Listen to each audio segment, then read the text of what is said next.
away. Friday nights and Sunday games, we know all the biggest names. Huddled with the crew we trust. Football feeds the fire in us. Fan Zone Live, we unite under the stadium lights. Every team, every score, we always hunger for more.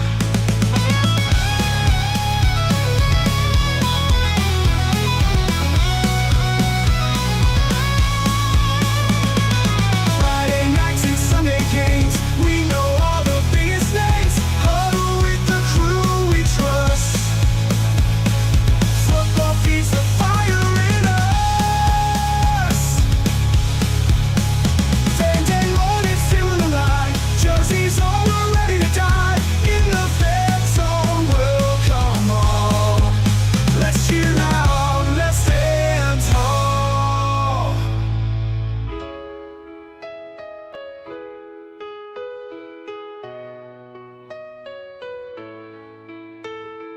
Back and forth, the stories fly.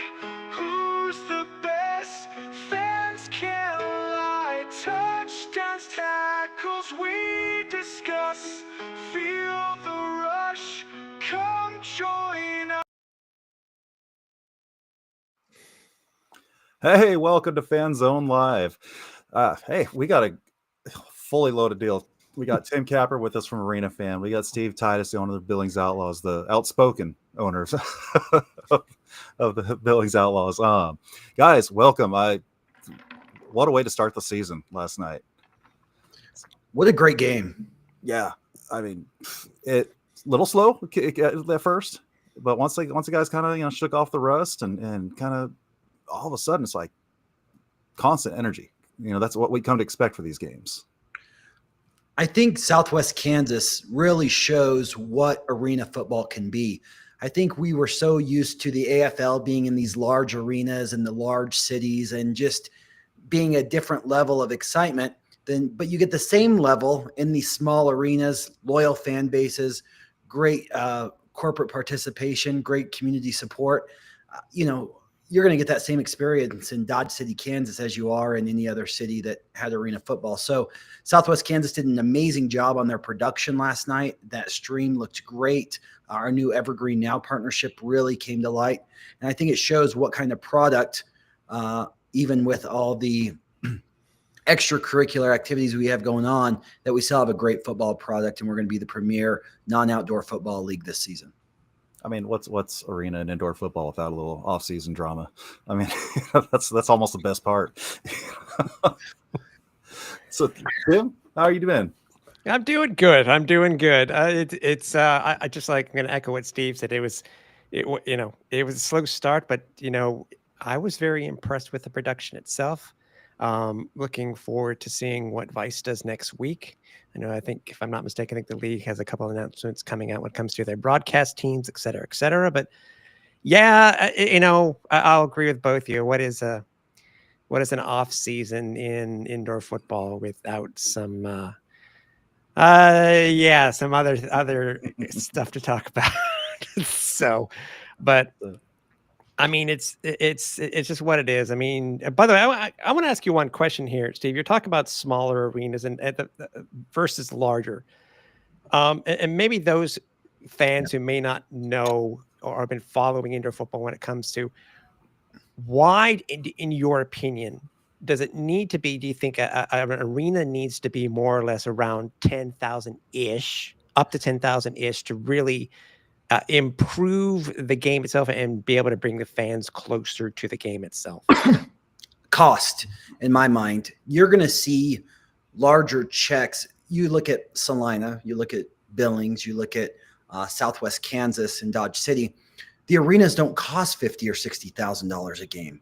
Those cities and those arenas are more willing to negotiate with you to get more favorable terms. There's less events that want to go into those arenas than the Kia Center, than the larger arenas and things like that. And so I think that the smaller size arenas make the franchises more sustainable because you have less overhead, you have less risk. Say, you have something going on in town and you're not going to get as big of a turnout. Your loss or your exposure is a lot less than if you have a bad turnout in Orlando or in New York City or something like that. It's just a lot less exposure. I mean, I think at the end of the day, the bottom line is what's very important. And you're not going to see a $50,000, $60,000, $70,000 loss at a small market team if you get a bad turnout for whatever reason. While in a larger market team, if you have a bad turnout for whatever reason, you're looking at a huge check you're going to write. And it's not like, and I'm not just bringing this up to get a reaction or a comment from you, Steven, but when you hear that Orlando's get-in price was $70 for one game, I mean, it's not a Taylor Swift concert, for Christ's sake. I mean, even if any sport you're asking for $70 to get in the game, you're not going to do well at all. And I love this game, and there's not a chance I'm spending that much money. Yeah. And something obviously had to been done. I mean, even if that was the case, it was $70. That's just really, mind blowing. Because for you guys, what's your get-in price there in Billings, Steve? Our tickets start at $15. Yeah. So I mean, that's how you get hooked. It's that first Yeah. take. You come in for the $15 seats. Next thing you're getting $30 seats and $50 seats. But exactly. You go to a game, you buy a cheap seat, and you're like, wow, I want to get closer. There's someone that got wrestled into the front row. Well, I want to sit in the front row. My kids want me to sit in the front row. They want to have some player land in their lap or catch a football or something like that. And so you're right. Once you get people in that door, I mean, that's how I got hooked. Is you go to a game and you just love it, and then you want everything you can with it. And so, the other part of this too is with these smaller markets, you get people in the door, you get a percentage of concessions, you get merchandise sales. You may lose on that initial ticket price, but you're going to make it up on the back end with a portion of concessions, with merchandise and things like that. So I don't think that the NFL can get away with $70 tickets.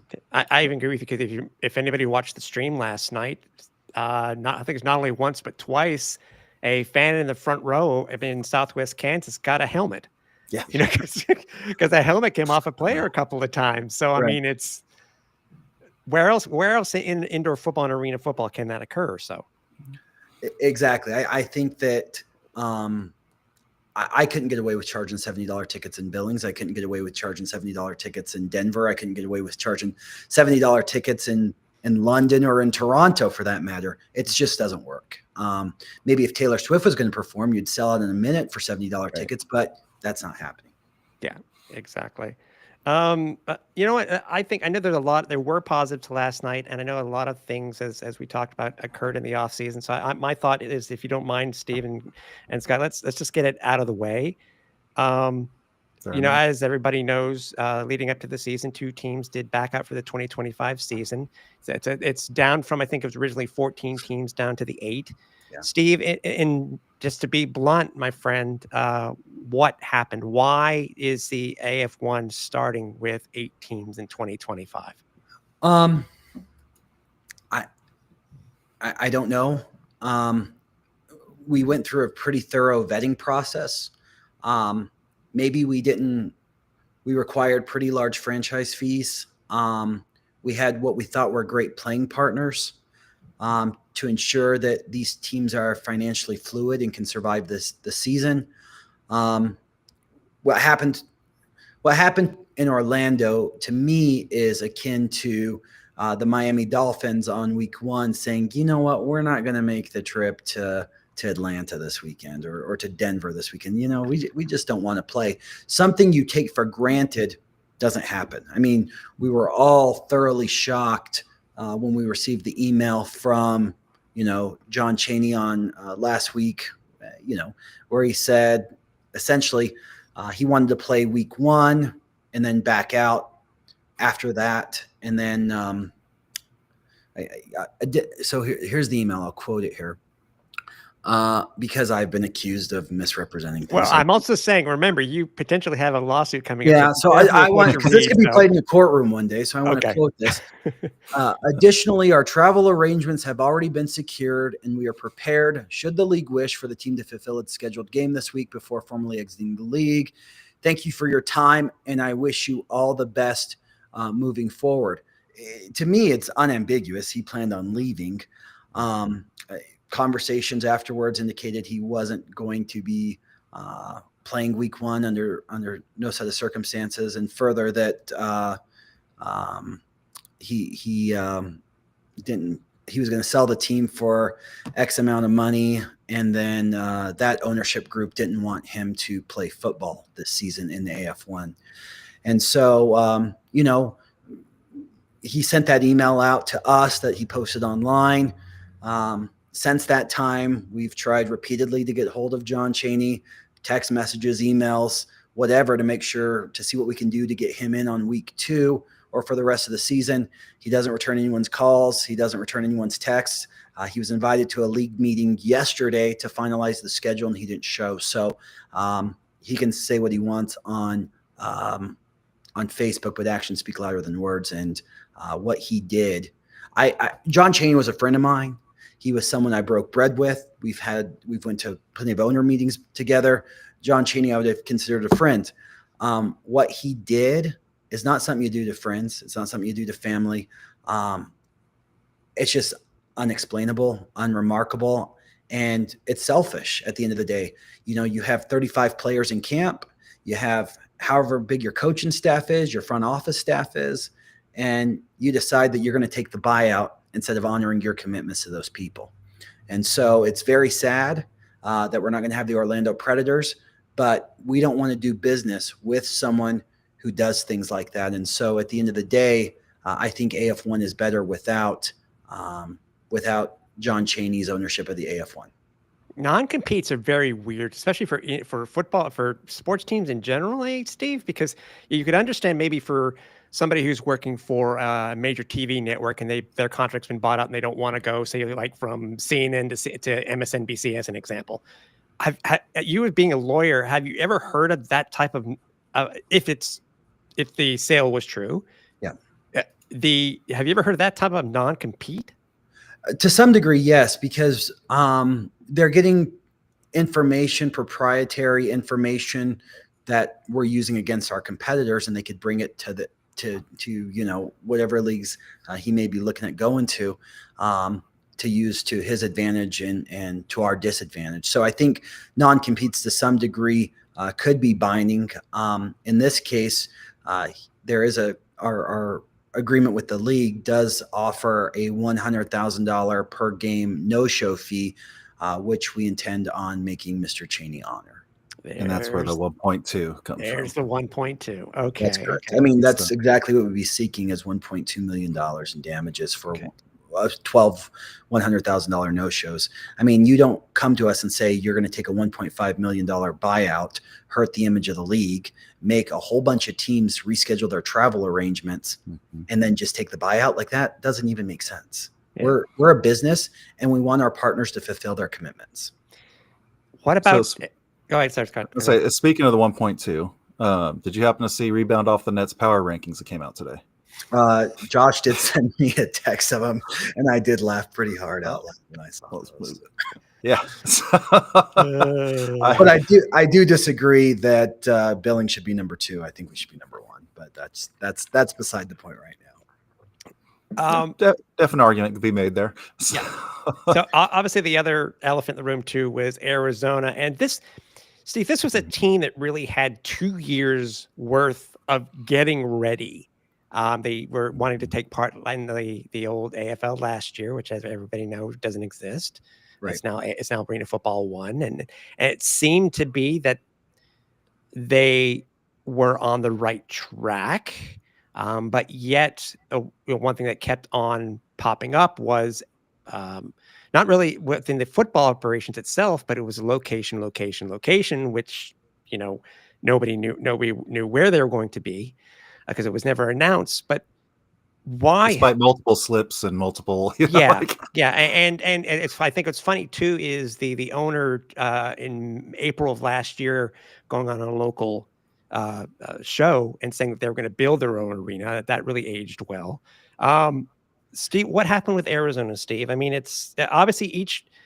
I think one thing people need to understand, from my understanding, and you can correct me if I'm wrong, is that this is not on the league. This is on the individual teams themselves. And if I'm wrong, please correct me. But what happened with Arizona? I think that, and it happens a lot of times in arena football and indoor football, is that you have successful business people in their own profession think they can carry over those skills to arena or indoor football. And I'll be honest, when I took over the Gillette team 4 years ago, I was right there. I had a successful law firm. I have a successful real estate business. Like, you think that you can you're good at something, you can be good at everything. This will make you touch grass, this industry. This will keep you grounded. This will keep you humble, because this industry is unlike anything else. You're dealing with season tickets. You're dealing with, most of the revenue from a team comes from season ticket sales and corporate partnerships. If you don't have a right handle on those, if you don't seek the advice of the people that know what they're doing, if you don't reach out for that help, it's going to be assumed that you're doing fine, or that you have the independent financial stability to where you don't need those corporate partnerships or those season ticket sales. And so at the end of the day, if you go into it, and I'm not talking necessarily about Arizona, I'm talking in general. Yeah. If you go into it thinking everything's fine, as soon as football starts, these checks start getting cut. And if you don't have enough saved up from your corporate partnership sales, season ticket sales, and things of that nature, you're going to start dripping the savings account very quick. And so, and I don't know what happened with Arizona. I saw their press release today, said it was corporate partnerships. And that very may well be, but Arizona, you have a year and a half, 2 years to start getting those corporate partnerships. Right. How come they're not already in place if you've been working on this for that long? I couldn't tell you what happened there. I'm sure it's very tough to compete with. You have a lot of competition in Arizona. We liked Arizona as a league because, the accessibility. I mean, it's good to get flights there. It's a good market, but there are other teams there that compete for those same partnerships as well. So we were convinced that they were on the right track. They were getting their filled there. I know as recently as 2 or 3 weeks ago, Jerry Kurz was working with their arena to finalize everything. And, I don't know what happened, but obviously they weren't generating the revenue that they needed to be a sustainable team for 2025. Well, and Wilkes-Barre kind of claimed the same thing when they went out, that we don't have enough sponsors, enough tickets sales. But I mean, that's not the fault of the league at that point. That's the fault of the owner and the team that's running it. I often say, and people would probably agree, I'm not the smartest guy in the world, but I often surround myself with the best that there is, because I want to learn. Like, I'm constantly trying to learn and want to be. If I have an ADHD urge to learn something, like I get so often, I want to be the best or the most knowledgeable at something. Why Cedric Walker runs my team and is the GM and does corporate partnerships, because he learned from arguably one of the best. When Darren Arbette ran San Jose, they were making money every year in San Jose. Like, he had figured out how to run that. And Cedric is one of the biggest sponges of information I've ever met in my life. And Cedric Coach Walker runs things the exact same way in Billings. And so I trust the people that know what they're doing, the people who have that expertise. Can I put a spin on it that I think may work better? Yes. And will it work? Sometimes it does, and sometimes it doesn't. But it's all about working hard at something, realizing your flaws, seeing what you're good at, and then learning this very unique industry, because this is a unique industry that more people than not have probably lost on and used it as a write-off more than been successful. But AF1, under its ownership model, is trying to change the sustainability of the teams by creating a more centralized ownership model, covering more of the team's expenses. And then at the end of the season, depending on how national partnerships do, do a revenue share at the end of the season. So we're trying to create a new model that's different than other indoor and arena football teams to create a more sustainable league and more sustainable franchise moving forward. Which makes sense. And my last question, because I'm not trying to beat a dead horse, Dave. You know this. I'm pro arena football. Going forward, what is the league going to have to do to modify their vetting process for these new teams going forward? Because as you mentioned before, you did vet all these franchises that aren't playing in 2025. Some things occurred sooner, some things occurred later. The plus is, I guess, that yes, it happened before the season began. But what's the league going to have to do going forward to make sure that these guys who say they want to play and you guys agree to having play do play? That's a great question, and it's a very fair question, Tim. Is I think that we learned two different things. With the Orlando situation, I think, and this is the criminal defense attorney coming out, is what we call specific and general deterrence.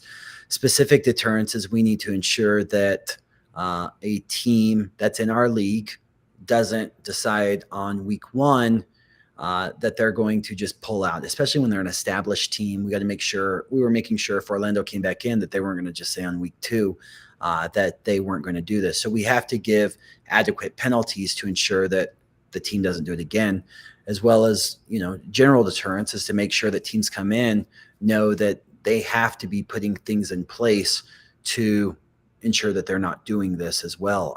Arizona was new to this, and this was their first rodeo. Granted, they had a year and a half. This was their first rodeo in all of this.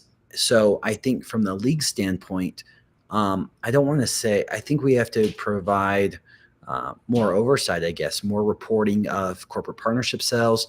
We need to do more thorough personal finance vetting to ensure that these people who are wanting to get into our league have the independent financial ability to do so and are ready to use it if their front office staff isn't doing their job.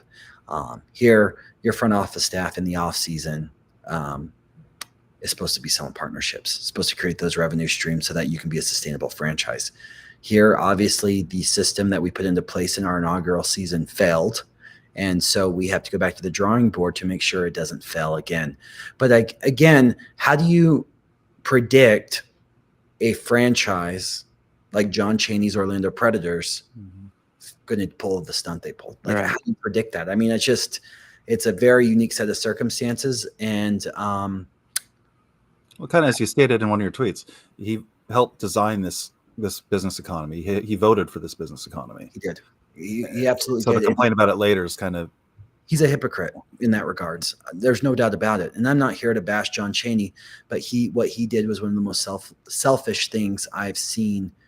He ranks to me in the what he did to his players is no different than what Lee Hutton did to his teams last year. Giving up on him week one when you promise that everything's going to be taken care of. It's no different. So I'm glad you brought up Lee Hutton, because some of the people I'm seeing out in the chat world and everything are trying to compare the AF1 to last year's AFL. That's fair. This is no different. And is it fair? I mean, absolutely. What we have it's absolutely fair right now. And we're going to prove everyone wrong. The difference between us and the AFL at this point is very simple. We have independently owned teams. Every owner is independent. We don't have league-owned teams or anything like that. And there was a conversation that took place of whether the league should try to buy the Orlando team or not. And at the end of the day, that doesn't make sense.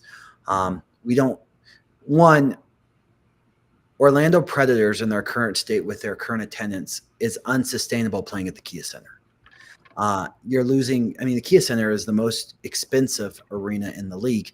The numbers that the Predators are losing every game is, outstanding. I mean, huge numbers, more than most people make in a year. They lose on one game. The arena has to change for that team to be sustainable. You can't play at the Kia Center until you're ready to play at the Kia Center. If you're playing at a smaller arena, filling up 4,000 or 5,000 every week, then maybe it is time to make that jump because you are plateauing. but you're not at that plateau point. I mean, you can watch the games and see that they're not at that plateau point. This isn't 1994. This isn't. No, it's not. And so, but can it get back there? Absolutely. The independent ownerships are different than what the AFL is, but to have teams, but in terms of comparing the two, having a few teams fold before the season, being at 8 teams right now, there are likenesses of us of the AFL, but I can tell you our ownership is solid as far as the league goes. As far as our front office goes, we have the strongest front office, the most ambitious front office in all of indoor and arena football. And we're here to be transparent. We're not going to hide things. We're not going to tell lies or anything like that. I don't expect you all to trust everything I say, so verify what I say, and it will come back as the truth. When we talk about things, we look at, there, especially right now, some things you think, some things you suspect, and then there's the truth. There are 3 very, very different things, and they have to be handled differently right now. And unfortunately, at this point, we've had some unexpected turbulence, but we expect everything to continue and have a great season here shortly. We're the only we're the only non-outdoor league that has a TV deal. A lot of people compare us to the IFL or to the NAL. I think that when you look at, one of the defending league's champions stream yesterday, I thought that was garbage. I thought that was absolutely terrible. And it's unacceptable. And so we wouldn't put up with that product. We want the Dodge City is the standard. And so to have obscure camera angles, to have no score bug, for a defending league champion to be broadcasted on that, I mean, I could have filmed it better on my cell phone. But then if you look at what our ambition is with our national partnerships and things like that, I mean, we have the best front office. You have Coach Compton, you have Jerry, you have Jeff Fisher. If those people cannot turn this organization into a profitable, sustainable organization, then this business is not profitable and sustainable. And so what we're doing is I think we're putting things in the right direction. I know we're putting things in the right direction.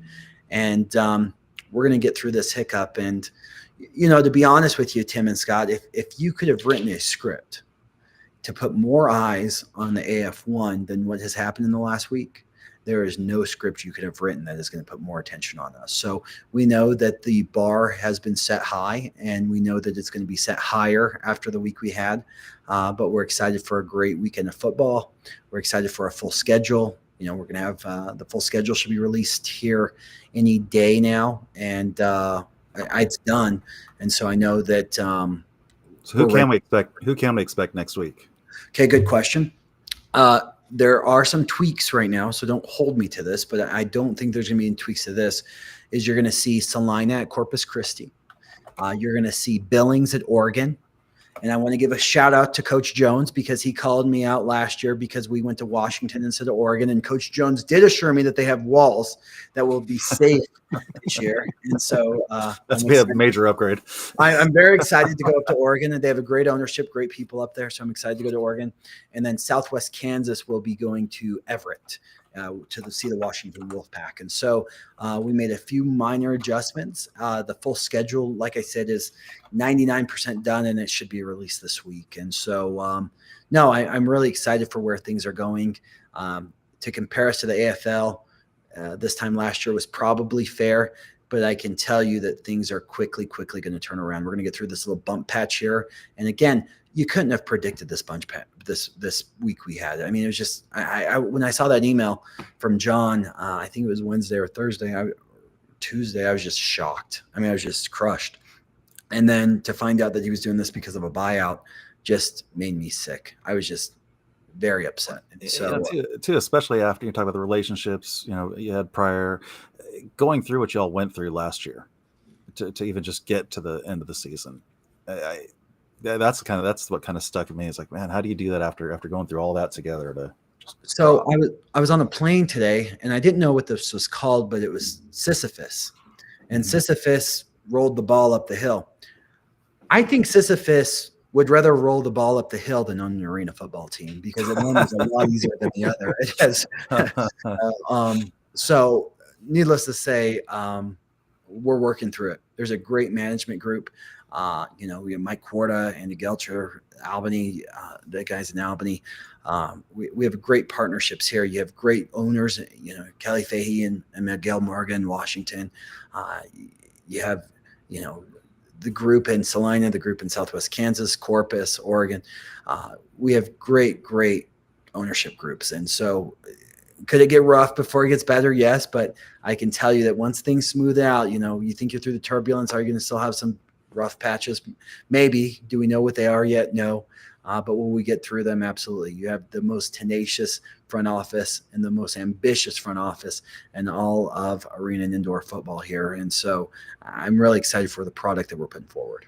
And also, you're talking about the revised Week 1 schedule. It also includes the debut of I guess we could call AF1 on Vice. Yes. I think it's the Salina Corpus Christi game, and obviously that'll go hand in hand with everything that's going to be done on the streaming partner too. So I think, as I said before, sometime this week the league is supposed to announce the broadcast teams, et cetera, et cetera. I'm sure fans can look forward to those. But I think that's a bigger picture. Is people are like, okay, you're on Vice, you're on this minor television network. Things like television that. Network. But I was about to say, what was TNN? Hey, no, go back to the day. Yeah, TNN. I mean, exactly. Mm-hmm. Vice is owned by A&E. A&E is owned by ESPN, Walt Disney. I mean, it's you get your foot in the door and you can only work yourself up. Mm-hmm. And so to get no one else is doing this. No one else is wanting to do this. And so that's why we have the right front office staff. Have there been some problems that we didn't anticipate? Absolutely. And are we working through those and creating that fan experience as much as possible? Absolutely.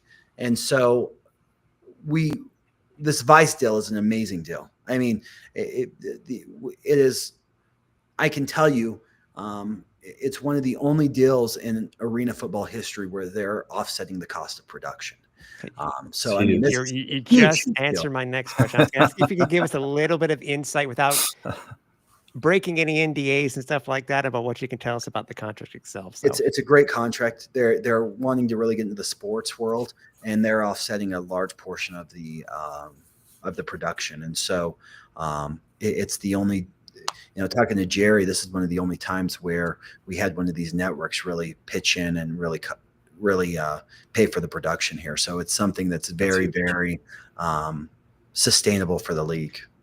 I'm curious to know, and something that maybe you might have to ask Jerry, Scott, is that how does this current Vice contract mirror the Nashville Network contract? Now, mind you, it was different days. Obviously, I understand that, but I'm curious to know if there are any similarities between these two deals. I guess it's a question that we'll have to ask him. So, yeah. Definitely. I don't want to ignore chat. They've been real active there. Well, and I got a question here that I want to throw up and also add to. So, how are we doing the dormant teams? Are we looking at? Are they possibly coming back? And also want to kind of add to that too. What are the odds that we lose anyone else this season? That one I want to hold you to. So, okay. Good question. We had a team owners meeting yesterday, which, like I said, Orlando was invited to and decided not to come to. We asked the question very clearly: is everyone in this for the year, or does everyone have the finances to end this season? Does everyone be able to make their travel and player budgets and commitments and things of that nature? And everyone basically, everyone did without a doubt say that they're in it for the season, that they're in to be good playing partners. They're not going to have any no-shows or anything of that nature. So what are you supposed to do? You take them at their word. So I really have no reason not to believe that we won't have our full season with the 8 teams that are currently in the league. And so, I wish I had a crystal ball to predict the future. I wish I could call Miss Cleo up and ask her what she thought of the situation, but I can't. Oh my God, there's a deep cut, Steve. Oh my God. But her 1-900 number doesn't work anymore, so I can't do that. No, I know we're good. I know Billings will be good. And I know we are excited to play in Oregon next weekend. And so, yeah, I have no reason to not think that we're good to go. And this is a conversation we shouldn't be having. This isn't a conversation that we need to be having in the future of whether our teams are going to make it to the end of the season. This That's is a conversation I'm tired of having for the last year. same. I mean, me and you both. So we've got to figure out, and this is something we need to do, and it's still fresh in the wound to do, is what did we as a league do wrong, if anything wrong, when it came to this situation? Again, this Orlando situation, I just cannot. I don't know how you see it coming. It's shocking. So, do we need to have buyers in place for every team if something goes south? I mean, I think that's a little bit extreme, but I don't think Arizona didn't shock anyone when that came out. I mean, yeah, but writing on the wall. To be honest, though, Scott, and obviously I don't know what the team's LOIs, letter of intents, are like when it comes to getting these teams to come in. But maybe, and if there is this, Steve, tell me, and maybe there needs to be a specific drop dead date for teams. You can't do what Arizona did. You can't do what Orlando did. It needs to be done along the lines of Stockton, Wichita, and Mexico City. Not Mexico City, Monterey. It has to be done along those lines because as we saw, it caused chaos, negative press, etc. when it was leading up to, and thank goodness the game ended up being a great game yesterday. But no, I mean, are those type of things built into their agreement, Steve? Yeah, without getting into much legalese, obviously. Yeah, absolutely. Once a month, when a team dropped out early on, we asked all the team owners, including Wilkes-Barre at this point, are you ready? I mean, if you're not ready, if you don't want to play, tell us now. Tell us now that you don't want to play. We'll readjust the schedule. We'll deal with the fallback from it. Just tell us now. We had that conversation with Arizona 6 weeks ago. Just like every other team, are you ready to play? Do you have everything in line? Yes, yes, yes. Okay, good. We have no reason not to believe it. Again, were there issues in Arizona like the lease? I had seen the lease. Well, Jerry was working on the lease a few weeks ago, and the arena was nice enough to hold our dates for us. Again, do we need to make sure that these arenas have our dates locked by a certain day? Yeah, absolutely. That's unnegotiable anymore. Do we need to make sure that all of our guys have all the equipment filled and things like they need by a certain date? Yes, absolutely. That's what we need. I didn't feel when we were putting these kind of things together that we needed to babysit professionals, people who have been successful in their industry. But I guess after what we've seen for this season, the answer is yes, we do need to babysit professionals.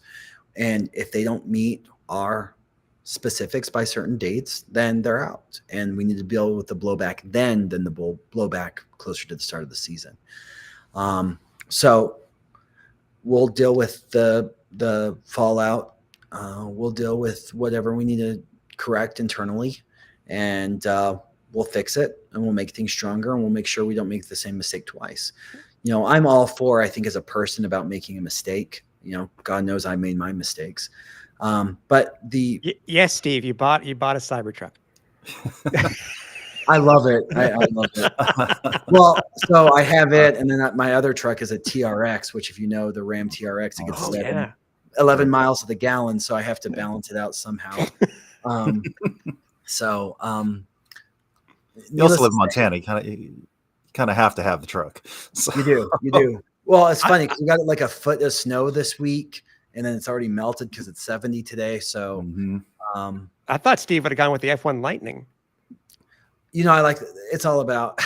I've driven in the F-150 Lightning, and I really like it. But I had a Tesla Model 3 before this one, and I like them. I used it to drive back and forth between Wyoming and Montana, and I liked it. I didn't mind it at all. And so I have the 220 Tesla hookup in my garage already. So that's why I went with the Cybertruck. But makes sense. So what are the? Sorry, to get us back to where we were. What are the odds of seeing some of these teams that dropped out coming back? Like, are we looking at realistically looking forward to these guys come back in 2026 or beyond? I certainly hope so, but I think the league will be giving updates as appropriate when looking at are playing partners for 2026. I certainly hope so. I know they're strong markets. Wichita, I didn't know this, but Wichita has, I think, 800,000 people. I mean, it's a huge market that's very loyal to football.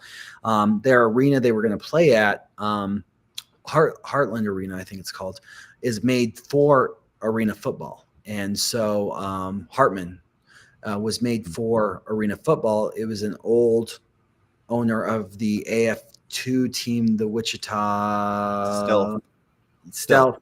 The owner of that team built the arena for his team, I believe, is the story. So it's a great market. Hopefully that all works out. Same thing with Stockton. We think it's a great market. But I think the league will give updates as appropriate on the development of those teams. So they're not out. Right. They're not out. Right. So that's good. They're dormant. They're dormant, as the league stated. It gives them, I would imagine, using that word allows them the leeway just in case. Right. And they have all the league resources necessary to come out of dormancy and participate in 2026. Well, and indoor football world, dormant very often means gone. So absolutely. So, but you see, I think even with the IFL this year, you saw a few teams, very successful teams, go dormant this season. True. So, yeah. I think we're in a little bit Sioux of Falls. Who would have thought? yeah. I mean, absolutely. I mean, that's one of the most historic teams in indoor football. I mean, it's one of our, Outlaws. When we were in the IFL, it was our greatest rival with Sioux Falls. That's everybody's rival back then. It is, right? Well, Billings was the original rival to everyone, and then the tornado hit the Metro, which meant we were rivals to no one anymore. But no, I think that we have a lot of good things to look forward to. Again, it may get rougher before it gets smoother because we don't know what other landmines are out there, but we're navigating it appropriately. And then, like I said, we're going to make mistakes. We're going to do things wrong. But the important thing is to not make the same mistake twice, because that's just, you're either too dumb or you just don't care enough to not make the same mistake twice. So I think we're going to do the right things here to make sure we're not in this position for 2026. By the way, I know something popped up, Scott, you didn't mention here, and I'll answer the Oh, question. go ahead. Somebody asked about Nashville. Yes, it was announced already via the press release where they were staying with the league in 2025, that they would be playing at the Nashville Municipal Auditorium like they did last year. So that's no secret. That was Jeff. I remember seeing that come through. Yep. Another question I'd like to ask you, because it was brought up here too, Steve, is that last week we saw that both teams were wearing a combination of or all of their 2025 AFL uniforms. I would imagine with Billings having an upcoming game, you guys are either have most of them or hoping to have them before you guys head out and play in week 1. And I would imagine that would be the same for the league. Tracking says that all the league uniforms will be here on Monday. They got delayed somehow, and it's embarrassing to say the least. I felt bad for Nashville. I felt bad for Southwest to use the old AFL uniforms, but it was these things have been ordered for months, and then somehow they show up 2 days late. Like, that's just bad luck, and that's just the league making a mistake they can't make again. The uniforms need to be here well in advance. That was a league error for whatever happened, but it can't happen again, and there's no excuse. So first year difficulties, it won't happen again. And I don't know what the league is planning, so I'm just going to ask you anyways. Can you give maybe a little bit of a tease of what the Billings Outlaw uniforms will look like for 2025? Yes, I have them. I have samples of them, so I actually have them. I have one here. We're going back to a traditional black Outlaws uniform. Black bottom. We'll have a alternative gray uniform that we'll use at some of our games, and then a white away jersey. So we're gonna go back to the old Outlaw colors. The blue was very special to us for a 1 year thing. What happened is I actually was watching. I think I was watching a Colts game, and this is what happens. Like, this is how we do jerseys. Coach Walker and I, we will watch football on Sunday, and we will text each other, "Hey Steve, look at this one," or "Hey hey coach, how do you like these uniforms? And that's exactly what we do. And so our blue uniforms from last year, I loved how annoying the Indianapolis Colts, Indiana home jerseys were, the all bright blue ones. That's where that idea came from. And then our gray uniforms were copied from the Lions did an all gray uniform, a very light gray uniform, I think in the 2023 season that I really like. So that's the kind of the inspiration for our alternate jerseys. So we're talking gray or gunmetal gray? Gunmetal gray. Yeah. Sounds very similar to the BC Lions also of the CFL. So and Tim, me and you have had that conversation. If I was a CFL guy, I probably would be a BC guy because Vancouver is still one of my favorite places I've ever been. So no, I definitely am looking forward to our jerseys. So that's kind of the peak on our jerseys, and they should all be here.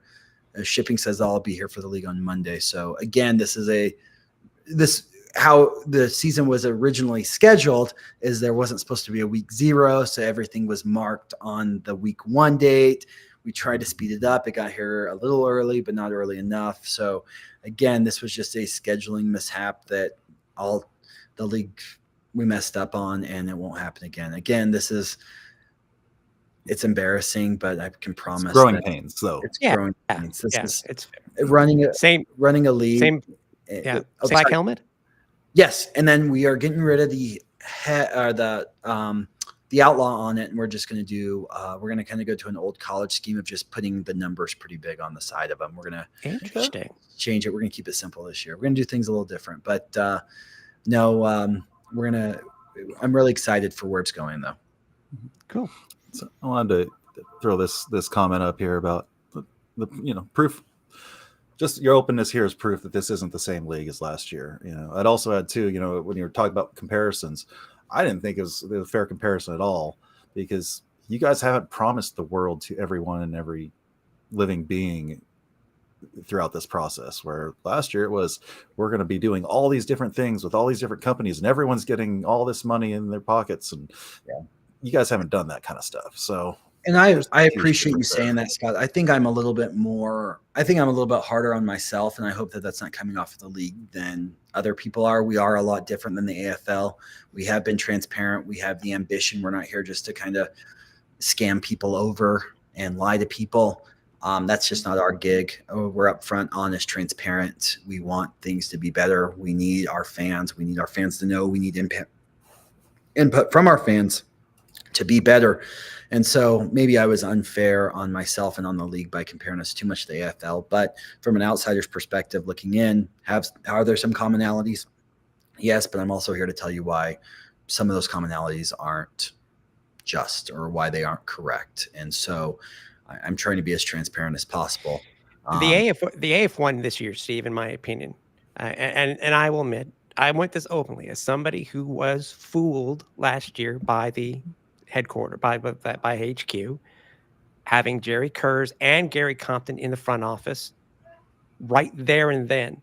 Should say that if they were not involved, it gives the league so much credence, in my opinion. It gives them so much more that they are now involved, because I think putting their names to it, they would not put their names towards it if they didn't think that this was going to be successful despite the bumps in the road. And I think it just shows because referees will get better. Players will want to come. The way that the players are paid will go from X to Y, depending on the markets and stuff like that. So, also too, Steve, you guys are able to bring in not only the TV partner, but you're also able to bring in a betting partner. And for the first time in a long time, you were able to bring in a fantasy provider. Yes. So it's not you were able to do more by week 0, so to speak, this year in 2025 than the AFL was able to do all of last year. And a partnership with Real American Beer. So, yes. Tim, thank you for saying all those things. And yes, we are doing the things that we're trying to do We have the Real American Beer Partnership. I went down to Tampa this last week. Hulk Hogan was the nicest guy in the world. I mean, he sat and talked to us for 30 or 45 minutes, talked about football, talked about wrestling and how he almost played football instead of wrestling. It was just great time there in Tampa Bay. And so we have that great partnership with Real American Beer, and meeting the guys who are running Real American Beer, I think that we can even expand that partnership even more. It shows our product on the field. You look at Southwest Kansas, the production they put on last night, amazing job. And that's the product that we expect all of our team members to have and our fans to be entertained by. The Evergreen Now, there's more to that that's coming up, but Evergreen Now is something that we can really build on. The people who are associated with Evergreen Now are associated with old AFL teams and old AFL ownerships. Like, there's an in there to completely expand and possibly go into new markets with arena football teams. We're having our opening weekend of Vice. We have a committed group of 8 teams who are ready to really elevate this experience moving forward. And so we don't have Lee Godin teams. We don't have a whole bunch of lies. We don't have a bunch of smoke and fog and mirrors and things like that. We don't have a whole bunch of this. I'm as open and honest as you can get, and really verify everything I say, because it's going to come back as truthful. I mean, I'm reading from emails, and I'm as candid as it can be on this kind of thing. And so I'm the person who likes to just take the blame for things and figure out how I'm going to fix them. And really, we're sorry about the mistakes that have been made, and we're going to do the steps necessary to make sure that it's corrected moving forward, and that we're going to be the premier non-outdoor football league in America. So does that mean if you were with Hulk Hogan the other day, does that mean continuously the entire time you were called Steven Titus brother? He complimented my suit, and he said I looked nice, and so I'll always remember that. And I think what you're going to see is possibly this partnership expand, and fingers crossed, this partnership expand to where you're going to see Real American Beer at some of our games. You're going to see Hulk Hogan at some of our games. That's my goal, and that's what we're working on moving forward. You don't see this kind of relationship with any other league in America. Now, I know you're obviously, I know you're a dedicated owner. You've been very transparent, obviously, which is a real breath of fresh air. One thing I want to ask you about too, and because you're talking about specifically about the game last night in Southwest Kansas, is that there are a couple of minor things during the game itself that we as fans and the different media, I'm sure, questioned when it came to potential rule changes. One being, is the Uno still around, which we found out, you confirmed to us off air, it's not there anymore. But it begs the question, does the league ever see them releasing the rule book to the public, whether it be in digital format or in some format protected by the league, where fans would be able to, the fans that want to, be able to look at the rules and explain them rather than question themselves during a broadcast that isn't explained? So do you see that being a potential possibility? It has to be. I don't know why it's not published online. I don't understand that. It should be published online. It's a fan engagement issue. I mean, you go to the NFL website, their rule book's online. You go to other leagues, their rule book's online. I don't know why ours isn't published online, but we will get to the bottom of it and figure it out. I hope we get to the day where, our on-air talent is – I would love it if we could call our head of officials during a Vice broadcast and say, why was this called this way? Or we could, call – I'd love that. I'd love the videos where, we could be posting on our social media. For example, that Rouge play. Why a Rouge is when, or we don't have the Rouge anymore, but this is why it's placed on the 5-yard line, by rule, and then quoting the section, having little video tidbits of previous week's plays, and really engage the fans and inform them of the rules, because this game is so much like football that it's not like football. Mm-hmm. It's not by the NFL, I mean. And so there's so many kind of quirky rules here that I think the typical fan wants to know those quirky rules so that when they're in the water cooler or at a game, they can be the smartest guy there or smartest gal there. And so I think we need to do more with our rules and informing our fans and potential fans and of what these rules are and why they are the way they are. Well, and even something simple like what's overtime? Yeah. Oh yeah, actually, No clue what overtime is. Yeah, can you expound on that? Do you know how overtime's being done this year? As of right now, it's the same rules as last year. First team to score wins the game, which means the game could be won on a deuce. 5 minutes? I believe so. Yes. Honestly, I thought the old AFL's overtime rules were probably the best that were ever out there because of the nature of the game. It was, both teams get a possession, and then whoever, if it's tied at that point, then it's sudden death. But it was never tied because the second team always went for two. That's how it should be. Is the college Division I overtime rules is how it should be. It should be sudden death. Each team gets the ball from the 20, go in, and then after the second the second series, you got to start going for two. That's how it should be. Yeah, the game's fast enough that it doesn't take that much time to give everybody a possession. Right, but we got to also control the national broadcast to ensure that we're still on time and that we're getting the whole game in. So I get that there's some limits on time as well, that you can't go sudden death round 5 when you're on national TV. When you have I like to give each team a possession, sudden death. Whoever's got the most points at that point, you're done. Yep, exactly. All right, we'll see what happens, right, Scott? We'll see what happens for 2026 for overtime. So yeah, and it definitely would be very, very helpful because there are just a lot of little things of this game that just people don't quite realize. There's things I've had to remind officials of at games that they didn't realize. So I can only imagine. I think they did a good job. I think Steve, you'll agree with you being there. They didn't promote it as much as they normally do with the. I think they called it 1 point first on the field when it came to the replay, which did originate in arena football, by the way. Right. That they did the reviews, even though it wasn't shown on television during the stream. They did a very good job with the actual reviews process, and they got the calls right, especially on that one touchdown. Where was Nashville's quarterback's knee down, or was he in the end zone? They got it perfect. Exactly. You're exactly right. I mean, I was standing right there when I was up in a booth and looking down and saw him clearly pass the plane. And when Darren or Coach Arbette challenged that, I knew he was probably going to win, as long as there was a good camera angle. And they got both reviews right last night. So I mean, the system is working. It was fairly good officiating. I think it was a great first game. And I mean, a lot of pressures on those crews for the first game. I mean, they're the first one testing out this new rules package.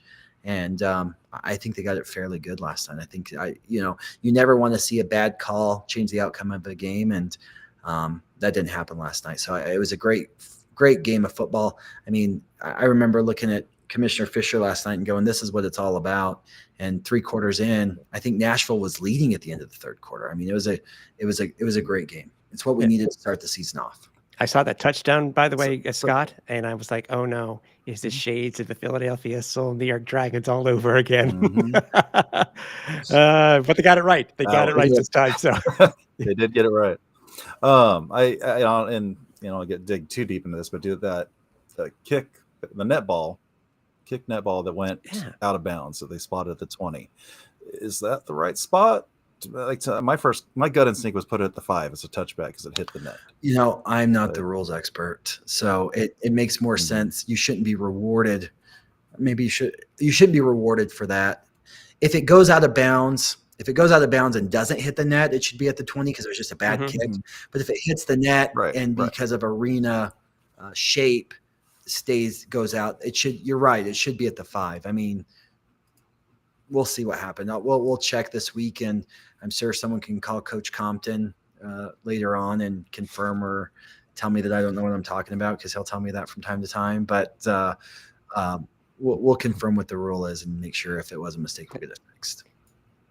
Ultimately, it's pretty inconsequential, but still. By the way, for the new broadcast coming up next week, Steve, do you know of any new technology that the league's going to use for their broadcasts? I mean, I'll like end zone cams. It's funny I mentioned Philadelphia, New York, but are there any new things that you can expound on that you guys are going to potentially try for the broadcasts?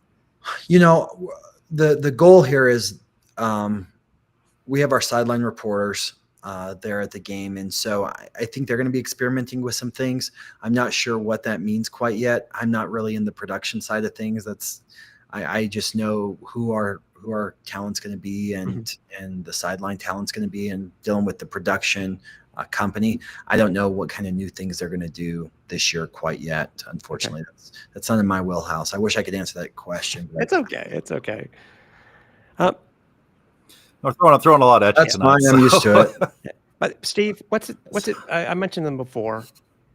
Obviously, we know what you went through last year. And I can only imagine the gray hairs you got from last year because you are right here. They're all growing in. I didn't you, used to have a gray bat. Yeah. I know you're a young guy, but I mean, it's. Tell us, what is it like working with Jerry Kurz and Coach Compton? Amazing. We have a group text quite a bit about things, and so I talk to Jerry every day, multiple times a day, every day. And Jerry's just a great guy. Him and I had dinner the other night when we were in Tampa, and we're talking about things and talking about strategy moving forward and talking about this interview here and Jerry's great. Jerry knows the history of arena football. He knows the who's who and the what's what, and he can put the people in the right places to really grow this thing like it needs to be grown. And so this is a growing year. It's when we're looking at national partnerships, where we light this year compared to what we expected, but we don't have that social media following yet. We don't have that social media engagement yet. We got a good break with Real American Beer. They're starting to we're seeing our socials go up since we formed that partnership with them, since we did the things with Hulk last week. Jerry's amazing. He's just a wealth of knowledge and just a genuinely good person. Coach Compton, exactly. I mean, he's a typical former arena football coach. He has his times when he gets very agitated, when he gets very excited, but he's one of the most humble people I've ever met in my life. So I work closely with Coach Compton and Jerry, and we talk a lot of times per day about things. And so it's great having that wealth of knowledge of the glory days of arena football. And then knowing, like I said, they know who the who's who and the what's what to really move this organization moving forward. And like I said, most importantly, if we're being led by Jeff Fisher, we're being led by Gary Compton, if we're being led by Jerry Kurz, and if we can't get to where we need to be with this thing, then there's no one that can get us there. And so, Jeff and I, we talked about things all morning. We were on the flight from Dodge City to Denver together, and spent a few hours in Denver talking about things this morning, waiting for our connections. And Jeff's fully on board with doing what we need to do to make this thing work. And Jeff is just like these guys. He knows all the same people. He knows all those same sponsors. And a lot of our people that we're talking to want to make sure that we're a solid organization moving forward and that we survive this first year. And I really expect with our ownership model here for things to grow exponentially for year two. Yeah. I can say that I had the pleasure of doing a historical podcast with Gary a few years back during COVID. And I can say one of my most prized possessions, Steve, is having Gary Compton's rookie jersey. So Really? so it's he's a really nice, he's really a great dude. And all these guys, I mean, anybody knows arena football knows the wealth of knowledge that Jerry Kurz has and how far back he went. He's back from the beginning. I mean, he back to 86. So when I heard that they were getting on board again, I'm just saying what I said before. I was more than happy, and I had a feeling that that 25, despite bumps in the road, was going to be okay. When things started going south for the AFL, the first person I called was Jerry Kurz, and I go, Jerry, what do we do to fix this thing? And he goes, let's start here. And then we had a game plan very quickly of how we're going to fix things. And that's exactly what has happened in the last week is when things go south, pick up the phone to Jerry, what do we do? And here's the game plan. Yeah. And so far, we're where we need to be to get things going for 2025 and beyond. Which thank you. By the way, it took you speaking up and doing what you did last year to get us to the end of last year. Without that, we don't have even this now. So thank you for everything you did last season to get us. It to was where we just can it be was today. simple. It was about speaking about what was right and looking at the warning signs, and it needed to be done. And I always do what's in the best interest of our teams, our league, and our players and our coaches. And I thought it was the right thing to do. It was not necessarily the popular thing to do at first, but it, No, we loved it. but I think that I didn't ask to be put in that position. I didn't sign up to be put in that position, but it's the right thing to do. And just like, when Scott, you had messaged me about coming on here, I think that transparency about the situation was extremely important. And I felt like it had to be done. Any No, and it is yeah, greatly oh yeah, appreciated. 100%. Any teases for the end of the season? Where's the league when it comes to the championship game, trophy, name? I mean, is it just gonna be anything special that you guys would like to have? I guess without. Still shooting for the same weekend, July. Yeah, 13th? absolutely. That's when it's going to be. Right now, it's slated to be at the highest seed, which is where it should be. Those fans should be rewarded. Those franchises should be rewarded. And so here, The mall wasn't it that wasn't. bad. It got us a lot of attention, but it cost me $75,000. I mean, I would have made good money on that game. Billings deserved that game. They supported a team. Billings deserved to have the game.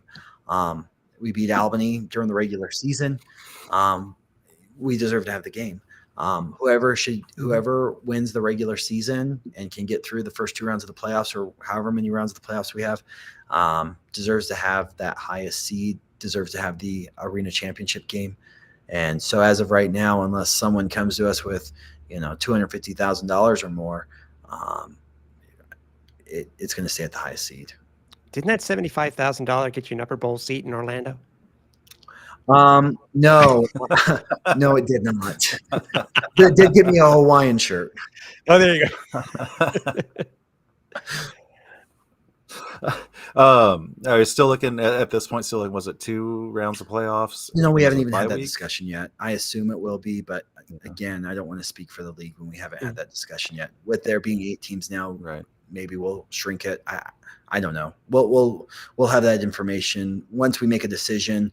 We'll let everyone know. But right now, we're just, as Jerry says, we're trying to keep the fires out closest to the house, and the playoff structure really isn't on that priority right now. But it's something that For needs those to be of us that decided. travel, Right? It's something. And for those of us that travel, a bye week is greatly Agreed. appreciated. I'm sure it'll be up to the TV partner too, though. I would imagine. Yeah. Well, again, that's a conversation that needs to be had. And as soon as we have an update on that, we'll make sure to let everyone know as soon as possible. Yeah. Hey, for you personally in Billings there, for the home game, anything new that the fans can look forward to? I mean, I think you may have a new turf besides a new uniform. Yes, So new turf coming. Yes, we have a new turf here. What we have is the old FCF turf. And so we're with it being in pieces, you can exchange pieces of that. And so no, we're really excited to have our games at TDS Fiber Field coming this. Our first home game is April 20th, a Vice game, and so no, we're really excited for the new setup, the new field. It's really where we need to be in terms of the standard for the league, and so we're excited for the new game day experience. New dance team this year. Coach Walker has assured me, and I don't know much about play calling or anything like that when it comes to the football side of things, but Coach Walker assures me he's very happy with where our team is, and so he hasn't let me down yet. So I'm looking forward to competing for an arena championship here in July. I'm waiting for Coach Walker, Scott, to call X right, Titus left. I'm waiting for that call. When he's yelling Titus during a game, it's not a good thing. There was one time, you'll appreciate this, Tim.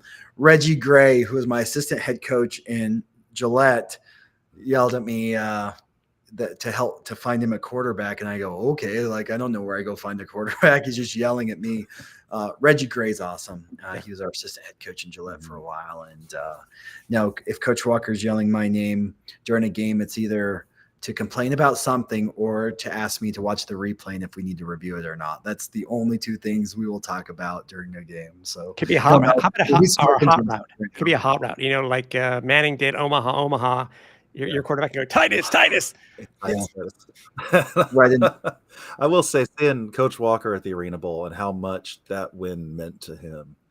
I mean, how emotional he was after that game. It was just incredible. You could just really Well, this was a very stressful season. I mean, it wasn't stressful where it needed to be. Everyone was over it. Everyone was stressed. It was 2024 was, as far as football goes, was sure I have a championship ring. I'll be a champion for life. I'm very happy about that. But it was a terrible year when it came to football. Like, it couldn't have been a worse year. I mean, we could have had a horrible season. Glad we won the championship, but overall, 2024 was a horrible year. 2025, we haven't started football yet. Like, as soon as football starts, we're going to forget about all this noise that we went through here. We're going to forget that Orlando pulled the stunt they did. We're going to forget about the teams dropping out, and we're going to be celebrating a championship in July, and we're going to really forget about this stuff. And so that's what I'm looking forward to moving forward, is to get to football. That's what we're here. We're about. That's why I want to get in on this front thing and never talk about it again, is because we're here to play football. Mm-hmm. Oh, I know, Scott, because I know a couple of people have asked me, and I know, Scott, you would have asked me if I brought this up to you. Steve, do you know if the new game balls from Big Game are going to be available to fans besides catching them in the stadium? They should be. I know that we're limited with how many we have right now, but I anticipate that they will be available here shortly for sale by the league. They're nice footballs. They're leather. They're real. I mean, they're very simple. They don't have a whole bunch of markings on them. They have some. I mean, it's pretty much the same one as very similar. here. AFL 2019. Yeah, they're great balls. So I'm looking forward to getting those out here. I know we just got ours in Billings last Thursday. Our Billings specific game balls, but no, we're going to have those for sale here, I'm fairly certain, shortly. Oh, nice comment. Oh, my God. That's Hawaiian night. That's Hawaiian night in Billings. You know what? Maybe we need to have a Hawaiian night in Billings. Hawaiian shirt night. Steve. But you know what? Come on. A Billings Outlaw Hawaiian shirt. Come on. No, we're going to have Hawaiian football night. We're going to have Hawaiian shirt night, but then I'm going to cancel Hawaiian shirt night a week before Hawaiian shirt. I was actually trying to give you a good idea. I was going to say, yes, tell me. What's been aside, a Billings Hawaiian shirt could be cool. I don't know of any AFL team arena football team that's ever done that. I will make sure that we have. And I know it's this. I understand it's this. I get it. That I understand. But it's. Can you imagine how many more people would show up for an Outlaws game if they can come in and get a Billings Hawaiian shirt?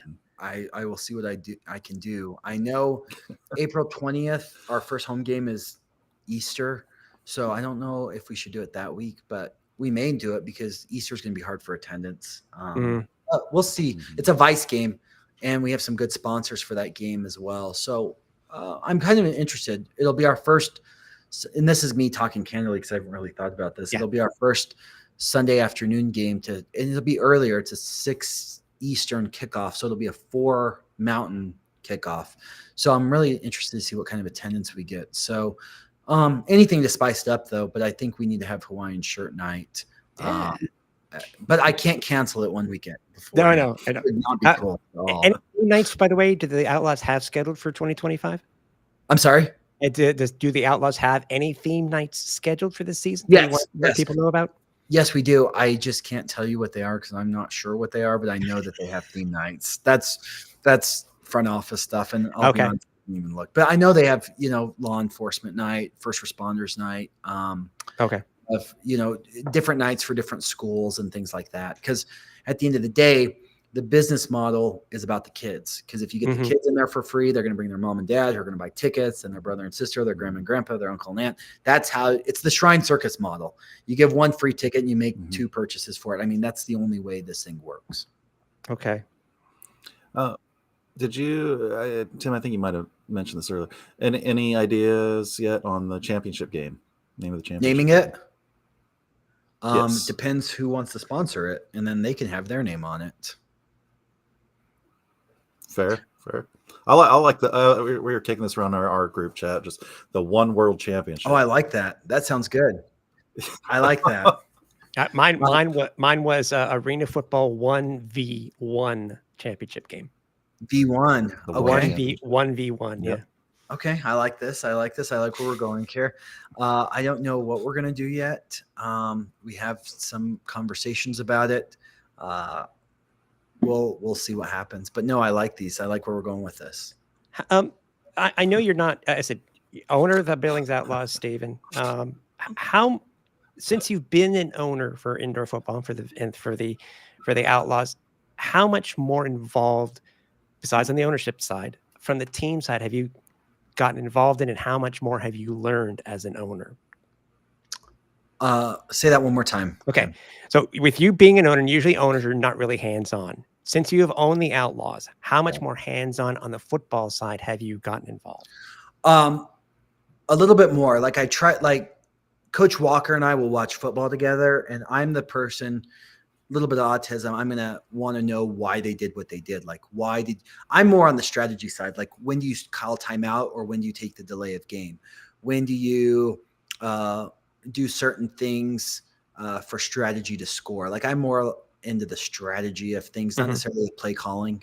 When do you go,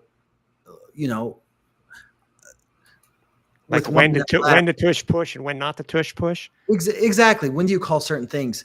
And so I learned that because Coach Walker will inevitably during a game call. Most time I'll have my laptop at my games with me, and I'll look at it to see if we should challenge a play or not. And so I like to know his rationale and his reasoning for certain things, so I can kind of learn it that way. But as far as certain things, I learn it, but I can tell you every player on our team is a lot smarter at that stuff than I am. And I don't want to know it. I don't second guess calls. That's not my thing. I'm not Jerry Jones. I don't pretend to be a coach and use a punt. And it's just, players. Coach tells me we signed a good player. Awesome. I don't know what their stats mean. I don't know he'll send me film sometimes, and he'll be like, Steve, look how good this guy is. And I go, I don't know what I'm looking at. Like, coach sent me film of practices. He goes, Steve, here, watch this. Look how good our film is for our practice. And I go, I don't know what I'm looking at. Like, it looks good. Like, we're making completions. So he caught it. Yeah. The only stat I care about is at the end of 60 minutes and making sure we have more points than the other team. Like, that's all I care about. That's the only stat I care about. So you're letting football ops do what they need to do, and you are yes the owner, but you're more than an owner of the Billings Outlaws. Absolutely. I mean, I trust Coach Walker. That's why I pay him what I do to run that side of things. I stay in my lane. I mean, I'll second guess things sometimes, and I'll ask him, why did you call this play here? At the end of the game, I'll ask him, why did you do this? I don't want to second guess him. I just want to understand it. Like, I'm just that person that just wants to understand and make it click in my mind why we did certain things, because inevitably people during the game will ask me why we did certain things. And I'll be honest, like, everyone, I'll remember this game, regular season.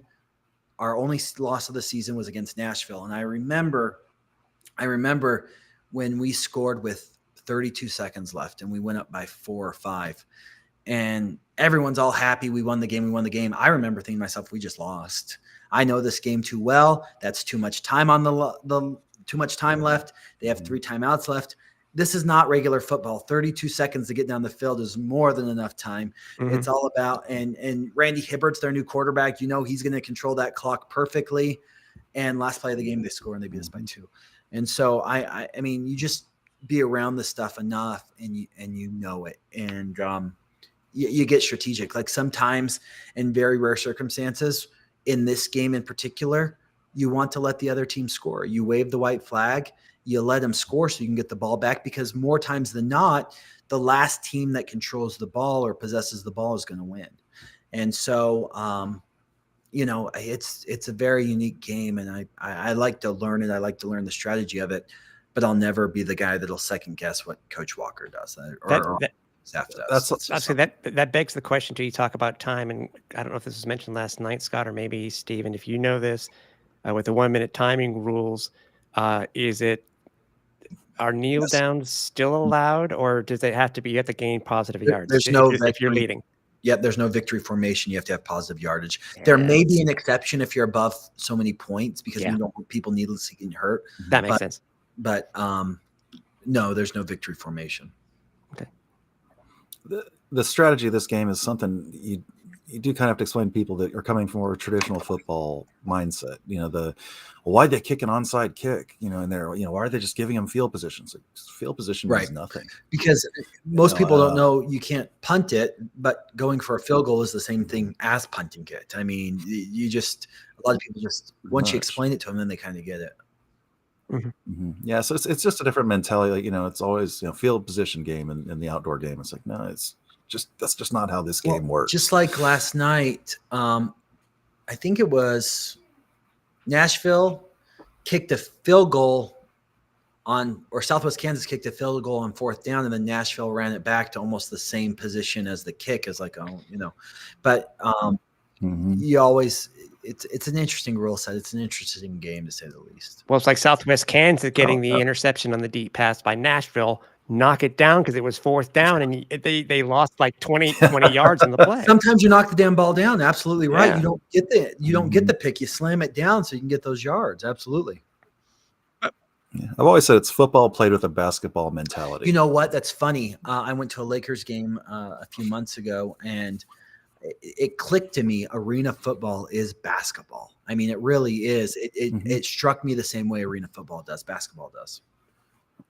Yeah, it's about possession, scoring on every possession, having the ball last when it matters. Right. Yeah. You mentioned one thing before, and I don't think much has been talked about this. And obviously, you've already talked about how each team is its own entity. It's not no minor league like the stuff was last year.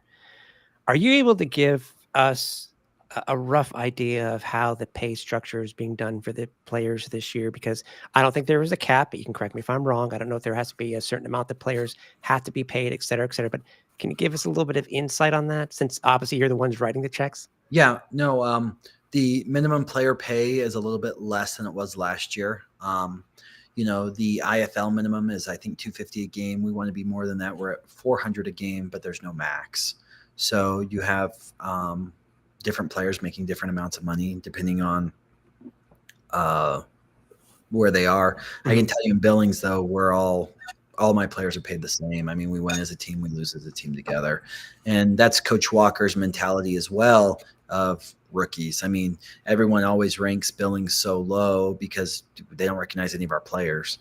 But I can tell you that Coach Walker is an expert scout of getting this raw talent and getting guys to Billings that want to be there, that want to play football and don't have all the distractions of being a veteran. So every team's a little different. There are some guys that are making a lot more on different teams, but I can tell you all my guys in Billings are being paid the same.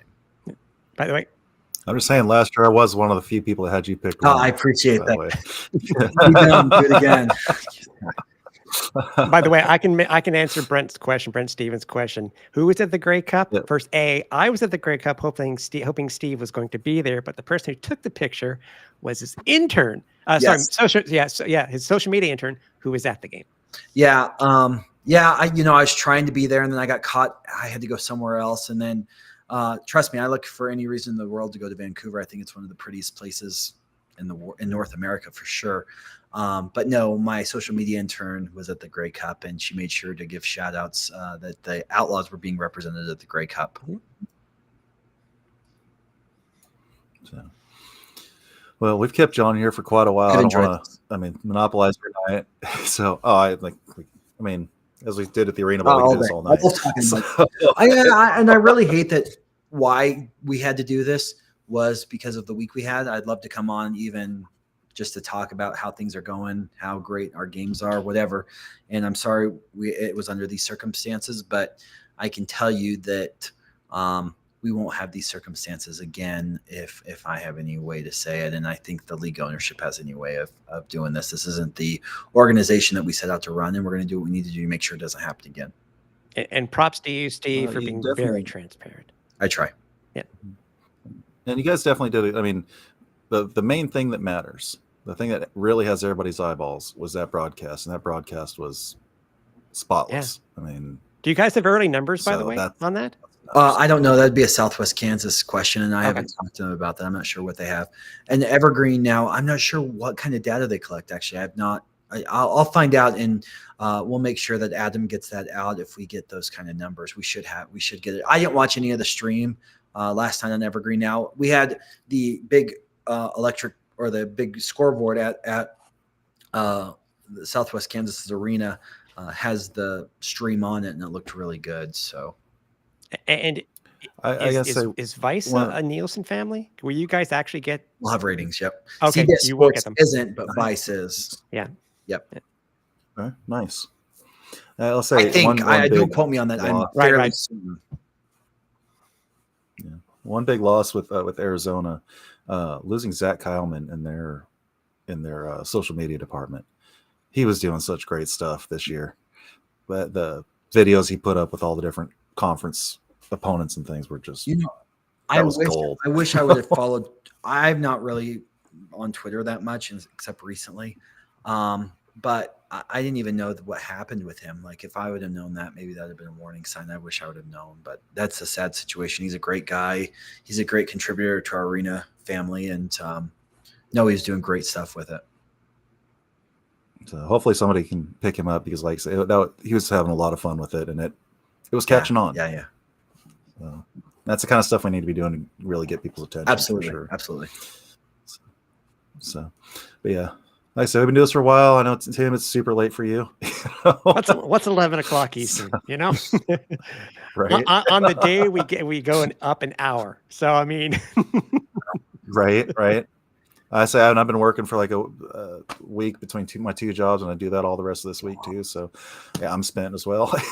So, but thank you so much, Steven. It was awesome. I mean, appreciate your transparency and everything. This is exactly what we're looking Oh, for. and I just got a tonight. message Just from kinda get all that Adam. stuff out. Vice is on Nelson. We'll get ratings, so that'll be exciting.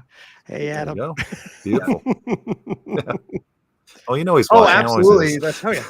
That's So, yeah, if you hang on for a couple minutes, I think, Tim, you have anything you wanted to? While the live is Was going that on, no. If you want to follow me on Repacked at Twitter or X or Blue Sky. Of course, Arena Fan. Yeah, Arena Fan, So, yeah. always find it there. So, again, thank you so much. Anything you want to promote soon? Support before we- Arena Football One. Follow us on all our socials. Go Outlaws. Awesome. All right. Thank you so much. Like I said, if you can hang on for a couple seconds and we'll chat. Perfect. off I'll be there. here. All right. Thanks everybody Thanks everybody for showing up, and we'll be doing this again soon. Touchdowns, tackles, we discuss. Touchdowns, tackles, we discuss. Feel the rush, come join